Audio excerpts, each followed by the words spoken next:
Mumbai Indians ఇంకా Punjab Kings వీళ్ళిద్దరికైతే match అయింది. ఈ మ్యాచ్ అయితే చాలా అంటే చాలా ఇంట్రెస్టింగ్‌గా జరిగింది. అయితే ఫైనల్‌గా ముంబై ఇండియన్స్ అయితే గెలిచింది. తిలక్ వర్మ అయితే పంజాబ్ బౌలర్స్‌ని ఉతికేశాడు. పంజాబీ వాళ్ళకి తెలుగువాడి పవర్ ఏంటో చూపించాడు. ఈ మ్యాచ్‌తో పంజాబ్ టీమ్ అయితే లైన్‌గా 5 మ్యాచ్‌లని ఓడిపోయింది. సో ఇప్పుడైతే పంజాబ్ టీమ్‌కి క్వాలిఫై అవ్వడం కష్టమని చెప్పాలి. ముంబై ఇండియన్స్ అయితే ఎలాగో ఇంటికెళ్ళిపోయింది. ఇంటికెళ్ళేటప్పుడు వాళ్ళకి తోడుగా పంజాబ్ టీం కూడా తీసుకెళ్తుంది. అయితే ఈ మ్యాచ్‌లో ఇంకేం జరిగింది? ముంబై ఇండియన్స్ గెలవడానికి కారణం ఏంటి? ఇంకా పంజాబ్ టీం ఓడిపోవడానికి కారణం ఏంటి? సో ఇప్పుడైతే ఈ వీడియోలో మాట్లాడుకుందాం. సో టాపిక్ దగ్గరికెళ్ళే ముందు మీరైతే ఒక లైక్ వేసుకోండి. అలాగే సబ్స్క్రైబ్ చేయండి. సో టాపిక్ దగ్గరికి వచ్చేస్తే పంజాబ్ అయితే ఫస్ట్ బ్యాటింగ్ చేస్తుంది. ఇక్కడైతే ప్రియాంశ్ షారీ వచ్చేసి పెద్దగా అయితే స్కోర్ చేయలేదు.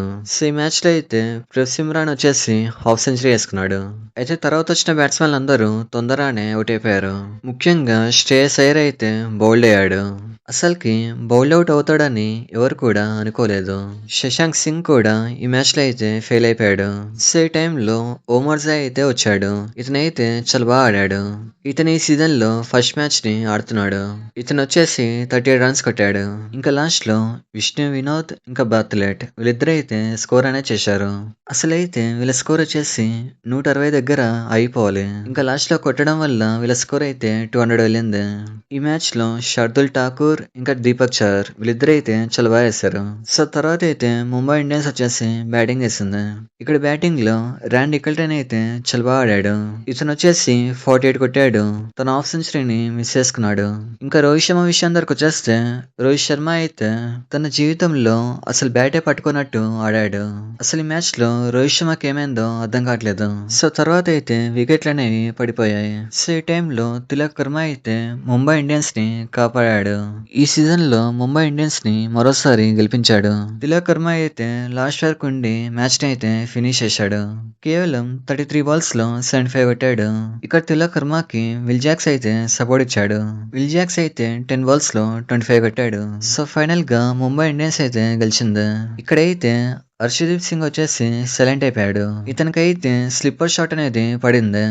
ఎందుకంటే ఇతను మ్యాచ్ ముందు తిలక్ వర్మని నువ్వేంట్రా నల్ల ఉన్నావు, ఏంట్రా సన్ స్క్రీన్ రాసుకోవా అన్నాడు.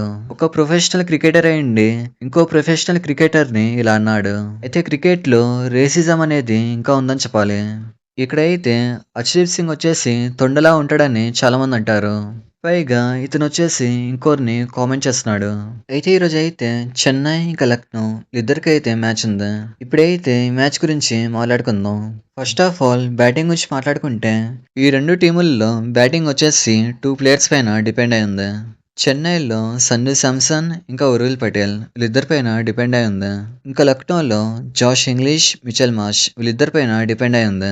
ఇంకా బౌలింగ్ విషయం దగ్గరకు వచ్చేస్తే రెండు వైపులా కూడా చాలా బాగుంది. ముఖ్యంగా లక్నో సూపర్ జైంట్స్ అయితే చాలా బాగా ఆడుతున్నారు.